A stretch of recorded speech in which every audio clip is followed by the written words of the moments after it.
Hello friends, welcome to target and goal. तो friends, I hope आपने पहली वाली क्लास देख ली होगी। तो अपनी ये देखिए दूसरी क्लास है। दूसरी क्लास में हम जो पढ़ने वाले हैं वो है भौतिक विन्यास। मतलब अपना जो उत्तर प्रदेश है, वो उत्तर प्रदेश का जो भौतिक विभाजन है वो किस तरह से किया गया। हालांकि इसके पहले वाले क्लास में हमने थोड़ा सा देखा भी था कि किस तरह से ये किन किन राज्यों से अपनी सीमा साझा करता है और कौन से देश से सीमा साझा करता है। तो यही हमने थोड़ा सा देखा भी था और उसी का विन्यास जो है हम थोड़ा सा डिटेल में आज और देखने वाले हैं। देखिए, इसके पहले भी हमने मैप में ये देखा था कि ये जो मुख्यतः अपना उत्तर प्रदेश है, इसको 4 भागों में बांटा गया था, जो कि हमारा पूरब, पश्चिम और नीचे दक्षिण वाला भाग और मध्य वाला भाग, कुछ अवध वाला जो प्रांत था, इसमें इस तरह से इसको विभाजित किया गया था। अब देखिए, नॉर्मली इसको हम देखते हैं अगर, तो यहाँ पर आप देख ही रहे हैं कि जैसे देखिए ये पूर्व का भाग है तो इसको हम पूर्वांचल कह रहे हैं, और ये पश्चिम का भाग है तो पश्चिमांचल कह रहे हैं, और ये मध्य वाला जो भाग है ये अवध का क्षेत्र है। और यहाँ पर देखिए ये नीचे वाला जो भाग है ये हमारा बुंदेलखंड का क्षेत्र यहाँ पर पाया जाता है। अब देखिए, ये जो बुंदेलखंड का क्षेत्र है ये क्या है कि हमारा जो नीचे वाला जो क्षेत्र है, यानी कि भारत का जो प्राचीन क्षेत्र है। देखिए क्या है कि जो ये हमारा जो वर्तमान स्वरूप है भारत का, ये प्राचीन भूमि जिसे हम गोंडवाना लैंड कहते हैं, उस गोंडवाना लैंड का ये जो भाग है ये मुख्यतः दक्षिण वाला जो क्षेत्र है पूरा उसी के अंतर्गत आता है। तो हमारा ये जो देखिए यहाँ पर ये जो बुंदेलखंड रीजन है, ये बुंदेलखंड रीजन हमारा सारा का सारा उसी से जुड़ा हुआ है। बाकी यहाँ पर देखिए जो हमारा ये ऊपर वाला जो क्षेत्र है ये भाग यहाँ पर तराई वाला क्षेत्र पाया जाता है। आगे में मैप में हम देखेंगे ही भी थोड़ा सा कि ये किस तरह से इसका जो क्षेत्र है कैसे क्या है। तो देखिए, अगर हम थोड़ा सा और गहराई में इसको देखने की कोशिश करें तो हमारा उत्तर प्रदेश क्या है कि हम जानते हैं कि एक देश नेपाल से लगा है और बाकी क्या है कि ये हमारे अन्य प्रदेश जो हैं इनसे लगा हुआ है। अब यहाँ पर अगर ये देखें कि ये किन किन प्रदेशों से कितने कितने हमारे जो ज़िले हैं वो जुड़ते हैं, तो यहाँ पर देखिए हम साधारणतया देखेंगे कि जो हमारा हिमाचल प्रदेश है, हिमाचल प्रदेश ऊपर है और ये हमारा यहाँ पर एक ज़िला है सहारनपुर। हमने MCQ किया था जब इसके पहले वाली क्लास में, तो हमने देखा था कि हमारा ये जो हिमाचल सहारनपुर है, तो सहारनपुर ये सबसे उत्तरी भाग का ज़िला है, यानी सबसे उत्तरी ज़िला जो है वो कौन सा है, सहारनपुर है। और ये देखिए एक तरफ से लग रहा था उत्तराखंड से, और इधर ये लग रहा था हिमाचल प्रदेश से सहारनपुर, और इधर से लग रहा था हमारा हरियाणा से। तो इस प्रकार से ये 3 राज्यों से ये वाला ज़िला क्या हो रहा था कि लग रहा था। तो अगर हम ये बात करें कि हिमाचल प्रदेश उत्तर प्रदेश के कितने ज़िलों से सीमा साझा करता है, तो सिर्फ वो कौन सा है, एक, और वो भी है सहारनपुर। फिर देखिए अगर हम यहाँ पर नीचे आते हैं फ्रेंड्स, तो देखिए अगर हम दिल्ली की बात करें तो दिल्ली क्या है कि दिल्ली ये गौतम बुद्ध नगर और गाज़ियाबाद, ये 2 जो हमारे ज़िले हैं उत्तर प्रदेश के, ये दिल्ली से जुड़े हुए हैं। बाकी देखिए यहाँ पर अगर हम बात करें, और ये जो नीचे वाला क्षेत्र है हरियाणा का, तो हरियाणा से 6 ज़िले शामिल होते हैं, ठीक है। देखिए जिसमें से ये सहारनपुर है, शामली, बागपत, गौतम बुद्ध नगर, अलीगढ़ और मथुरा, तो ये हरियाणा से सीमा साझा करते हैं। तो नंबर कितना है, 6। इसके बाद देखिए अगर हम नीचे यहाँ पर बात करें कि राजस्थान, तो राजस्थान से जो सीमा साझा होती है उसमें से 2 ज़िले, यानी कि मथुरा और आगरा, 2 ज़िले सीमा साझा करते हैं, किससे, राजस्थान से। इसके बाद देखिए सबसे ज़्यादा जो ज़िले साझा होते हैं वो किससे होते हैं, MP से, मध्य प्रदेश से साझा होते हैं। और MP से जो देखिए साझा होते हैं उनमें से हम साधारणतया देखें तो यहाँ पर ये 11 ज़िलों के यहाँ पर नाम भी लिखे हुए हैं, तो इससे 11 ज़िले शामिल होते हैं, या फिर 11 ज़िले इससे सीमा जो है साझा करते हैं उत्तर प्रदेश के।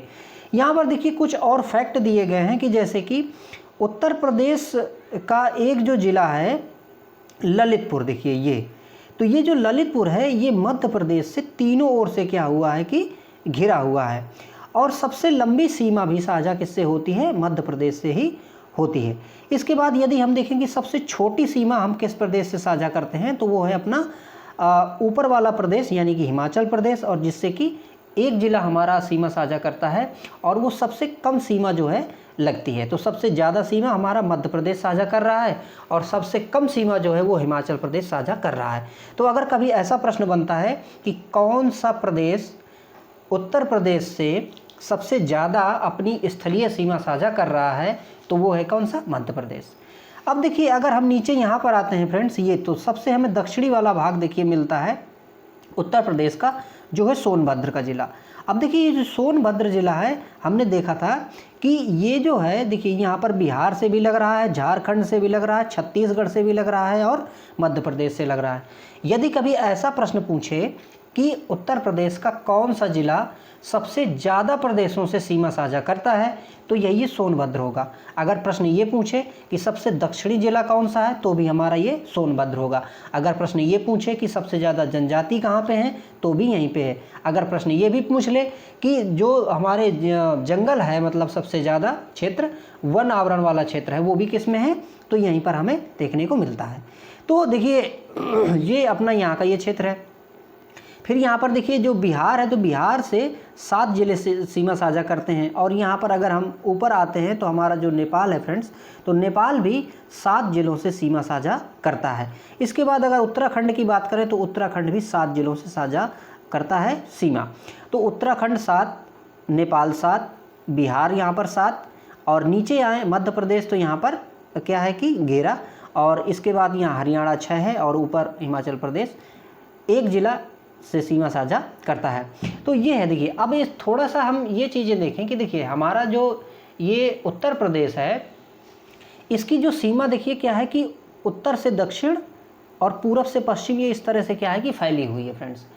तो इसकी अगर हम ये बात करें कि भाई ये सीमा तो फैली हुई है, लेकिन ये सीमा कितनी है, तो देखिए हम अगर ये बात करें कि हमारा अगर इस तरह से यहाँ पर लंबाई में अगर देखा जाए, यानी कि पूर्व से पश्चिम की ओर अगर हम देखें, तो ये 650 किलोमीटर है। कितना है? 650 किलोमीटर। अगर प्रश्न ये पूछता है कि उत्तर प्रदेश की पूर्व से पश्चिम की लंबाई क्या है, तो कितनी है वो? 650। अगर हम यहाँ ऊपर उत्तर से दक्षिण की बात करें फ्रेंड्स, तो ये है 240 किलोमीटर। कितनी है? 240 किलोमीटर। अच्छा देखिए एक चीज़ और देख लें, चूँकि क्या है कि अगर हम ये देखें कि हमारा जो क्षेत्रफल है, हमने इसके पहले वाले भी लेक्चर में देखा था कि हमारा जो क्षेत्रफल है वो पूरे अपने देश के क्षेत्रफल का 7.3% के लगभग है, यानी 7.33% के लगभग हमारा ये क्षेत्रफल है।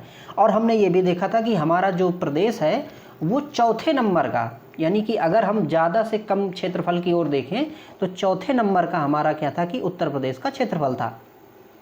इसके साथ साथ देखिए कभी अगर बहुत ही ज़्यादा गहराई से प्रश्न पूछेगा तो प्रश्न ये पूछ सकता है कि इसकी अक्षांश और देशांतर में स्थिति क्या है। ये बहुत ही गहरा प्रश्न होगा हालांकि।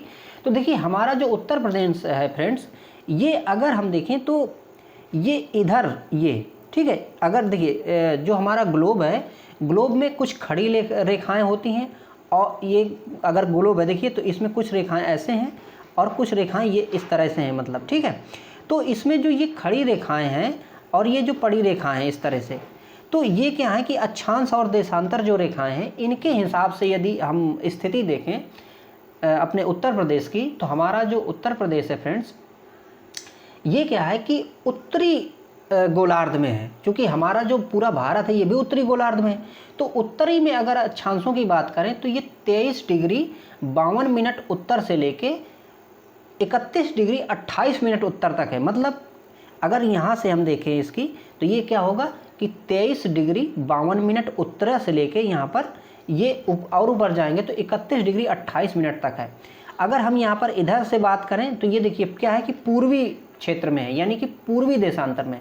तो ये हो गया अक्षांश का। और ये अगर हम देशांतर का देखें फ्रेंड्स, तो देशांतर में क्या है कि 77 डिग्री 51 मिनट से लेके 84 डिग्री 38 मिनट, यानी कि यहाँ से 77 डिग्री 51 मिनट, ठीक है।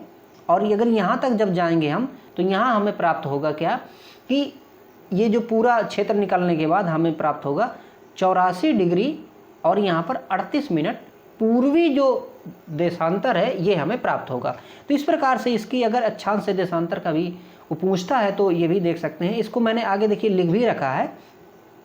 तो ये इसको आप याद करके रखिएगा। इसमें से सबसे महत्वपूर्ण चीज़ ये है कि देखिए यहाँ पर क्षेत्रफल भी मैंने लिख के रखा है, जो कि 2,40,928 वर्ग किलोमीटर है अपना उत्तर प्रदेश का क्षेत्रफल, और ये पूरे भारत के क्षेत्रफल का 7.33% है। और इसकी लंबाई और चौड़ाई जो ये है, ये एग्जाम में पूछने की संभावना ज़्यादा है।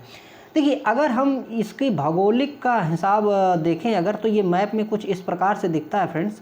और यहाँ पर देखिए इसमें सबसे बड़ा देखिए जो क्षेत्र है ना, ये डेल्टा का क्षेत्र जो है हमारा यहाँ पर, ये गंगेटिक जो प्लेन है, यानी कि गंगा का जो मैदानी भाग है, वो भारत के सबसे ज़्यादा जो उत्तर प्रदेश अपना जो क्षेत्र है, यहाँ पर बड़ी मतलब क्षेत्र में ये गंगा का डेल्टा जो है वो, मतलब गंगा की जो डेल्टाई भूमि है वो पाई जाती है। तो गंगा की जो ये भूमि है फ्रेंड्स, ये भूमि ही यहाँ पर उपजाऊ बहुत ज़्यादा है, और इसी वजह से यहाँ पर काफ़ी लोग जो है निवास करते हैं। अब देखिए चलिए यहाँ पर अब क्या है कि कुछ प्रश्न हम यहाँ पर देख लेते हैं कि जो इसी से रिलेटेड होंगे और बहुत ही महत्वपूर्ण भी होंगे। तो देखिए इसमें जो पहला प्रश्न बनाया गया है वो बनाया गया है फ्रेंड्स कि बुंदेलखंड आर्थिक क्षेत्र में जनपदों की संख्या क्या है। मतलब कि क्या है कि उत्तर प्रदेश जो है हमारा, तो उत्तर प्रदेश में जो बुंदेलखंड का क्षेत्र है, हमने देखिए जब पहले वाले मैप में आपको दिखाया था तो हमने पूर्वी, पश्चिमी और मध्य का अवध वाला क्षेत्र और दक्षिण में जो हमने बांटा था बुंदेलखंड का क्षेत्र। तो उस बुंदेलखंड क्षेत्र में कितने ज़िले आते हैं फ्रेंड्स, तो आते हैं 7 ज़िले। ठीक है, तो बुंदेलखंड आर्थिक क्षेत्र में जनपदों की संख्या कितनी है, यहाँ पर उत्तर प्रदेश के 7 ज़िले आते हैं। अगला देखिए इसमें प्रश्न दिया गया है फ्रेंड्स कि उत्तर प्रदेश का कौन क्षेत्र आद्यकल्प की प्राचीनतम शैलों से निर्मित है। अब देखिए आद्यकल्प की प्राचीन शैलें, तो आद्यकल्प की प्राचीन शैलों का मतलब ये है कि हमारा जो भारत है और भारत का जो गोंडवाना लैंड की जो मैंने बात की थी, तो गोंडवाना लैंड वाला जो क्षेत्र है वो कौन सा क्षेत्र है, ये देखिए ये पूरा पठारी जो क्षेत्र है वो गोंडवाना लैंड का है, और यहीं से ये अपना यूपी इधर है। तो ये जो नीचे वाला क्षेत्र था, ये क्षेत्र कौन सा था फ्रेंड्स, बुंदेलखंड का क्षेत्र। तो यही बुंदेलखंड जो क्षेत्र है फ्रेंड्स, वो किससे जुड़ा हुआ है, वो आद्यकल्प की प्राचीनतम जो शैलें हैं उनसे जुड़ा हुआ है। अर्थात इसका देखिए ऑप्शन हमारे थे कि शिवालिक है, विंध्याचल है, रुहेलखंड और बुंदेलखंड है, तो इसका ऑप्शन बुंदेलखंड वाला सही था। अगला देखिए अब यहाँ पर प्रश्न हम देख लेते हैं। तो प्रश्न है कि उत्तर प्रदेश के किस शहर को पूर्व का ग्रास के नाम से जाना जाता है। तो इसमें देखिए ऑप्शन है अपने पास गोरखपुर, मुरादाबाद, बनारस और कन्नौज। ये यहाँ पर देखिए इसमें से क्या है कि हमारे पास ऑप्शन है, तो इसमें देखिए ऑप्शन अपना सही है कौन सा, कन्नौज। अब पूर्व का ग्रास जो है ये कन्नौज को देखिए क्यों कहते थे। देखिए क्या है कि जो कन्नौज है वो बहुत ही प्राचीन शहर है, ये कह सकते हैं। पहले इसको कान कुब्ज नाम से भी जाना जाता था, तो कान कुब्ज नाम से इसको जाना जाता था। और वर्तमान में आप जानते हैं कि जो हमारा इत्र है, तो इत्र का बहुत बड़ा कारखाने यहाँ पे लगे हुए हैं कन्नौज में। तो कारखाने, इत्र के जो कारखाने हैं इसके लिए भी ये बहुत ज़्यादा महत्वपूर्ण है। इसके साथ साथ में देखिए क्या है कि यहाँ पर हमारा जो एक सम्राट था हर्षवर्धन, तो जो हर्षवर्धन सम्राट थे, तो उस समय भी ये जो क्षेत्र था, कन्नौज वाला क्षेत्र था, ये बहुत ज़्यादा महत्वपूर्ण उस समय होता था। तो इसलिए जो पूर्व का जो ग्रास है ये किसको, कन्नौज को कहा जाता है। अब देखिए अगला प्रश्न है हमारा, उत्तर प्रदेश का निम्नलिखित में से कौन सा जिला बुंदेलखंड क्षेत्र का हिस्सा है। ऑप्शन है चंदौली, औरैया, महोबा और एटा। तो देखिए यहाँ पर क्या है फ्रेंड्स कि ये जो महोबा है, ये महोबा क्या है कि बुंदेलखंड क्षेत्र में आता है। अब हमने शुरुआती बात की थी कि जो बुंदेलखंड है उसमें से 7 जनपदों की बात की थी हमने, ठीक है। तो 7 जनपद कौन कौन से हैं, तो देखिए क्या है कि हमारा चित्रकूट है, बांदा है, महोबा है, हमीरपुर, जालौन, झांसी और ललितपुर। तो ये जो क्षेत्र हैं ये 7 जिले इसी क्षेत्र में, बुंदेलखंड वाले क्षेत्र में पाए जाते हैं। अगला देखिए प्रश्न देख लेते हैं। अगला यहाँ पर देखिए क्या करना है कि हमें फ्रेंड्स मिलान करना है। तो सूची 1 दी गई है जिसमें से हिमालय की चोटियाँ दी गई हैं, दूसरी में हमें राज्यों के बारे में दिया गया है कि जिस जिस राज्य में ये चोटियाँ स्थित हैं वहाँ से हमें क्या करना है, इसको मिलान करना है। तो देखिए पहली यहाँ पर चोटी दी गई है नंगा पर्वत, और यहाँ पर अपना जो सामने मिलान करना है जम्मू कश्मीर, सिक्किम और उत्तराखंड। तो इसमें से नंगा पर्वत कहाँ पे फ्रेंड्स, ये है जम्मू कश्मीर में। नंदा देवी कहाँ पर है, तो नंदा देवी है फ्रेंड्स कहाँ पे, उत्तराखंड में। अब देखिए ये प्रश्न क्यों पूछा गया, क्योंकि ये उत्तराखंड क्या है कि हमारे उत्तर प्रदेश का ही भाग रहा है। बाद में इसको विभाजित किया गया उत्तर प्रदेश को और उत्तराखंड अलग किया गया। तो नंदा देवी देखिए जो चोटी है वो उत्तराखंड में है। यहाँ पर अगर हम कंचनजंगा की बात करें तो कंचनजंगा कहाँ पे है, ये सिक्किम में है। तो इस प्रकार से ये हमें मिलान जो है इसका हम यहाँ पर कर सकते हैं। और यहाँ पर देखिए जो मिलान है यानी कि पहले का पहला सही होगा और यहाँ पर दूसरे का तीसरा, यानी कि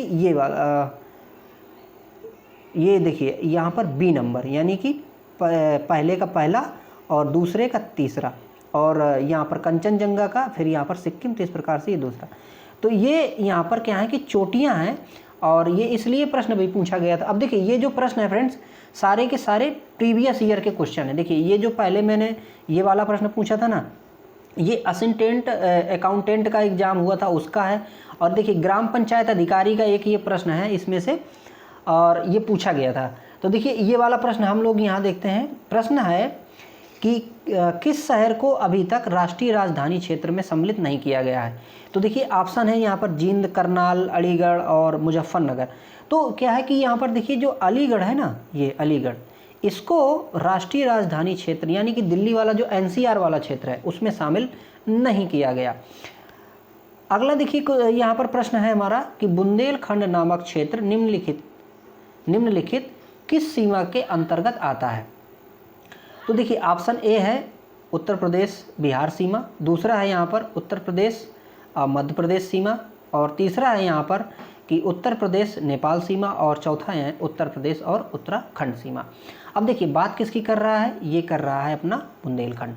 हमने देखिए शुरुआती ये देखा था कि जो मध्य प्रदेश है वो उत्तर प्रदेश से सबसे ज़्यादा जो सीमा साझा करता है, और नंबर ऑफ अगर हम ज़िलों की बात करें तो कितने ज़िले थे वहाँ पर फ्रेंड्स, 11 ज़िले थे, है ना, और वो नीचे वाला ही क्षेत्र था। तो जो बुंदेलखंड का क्षेत्र है वो उत्तर प्रदेश और मध्य प्रदेश के बीच का एक क्षेत्र है। तो इस प्रकार से इसका ऑप्शन बी यहाँ पर सही होगा। अगला प्रश्न देखिए हम देखते हैं। तो अगला प्रश्न क्या है फ्रेंड्स, अगला प्रश्न है कि उत्तर प्रदेश का कौन सा जिला उत्तर प्रदेश और बिहार की सीमा पर स्थित है। तो उत्तर प्रदेश का एक जिला जो कि किसके किसके बीच की सीमा बना रहा है, ये बना रहा है अपना उत्तर प्रदेश और बिहार की। ऑप्शन है देखिए बस्ती, बुलंदशहर, बांदा और बलिया।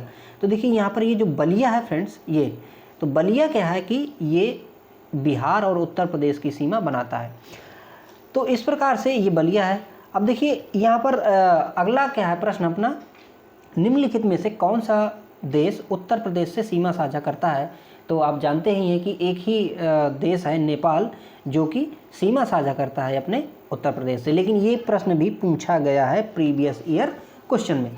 अब देखिए ये जितने भी, चूँकि हम देख ही रहे हैं कि जितने भी सारे क्वेश्चन हैं प्रीवियस ईयर के ही हैं, तो इसलिए ये महत्वपूर्ण भी हैं और ऐसे ही प्रश्न आने की संभावना ज़्यादा है।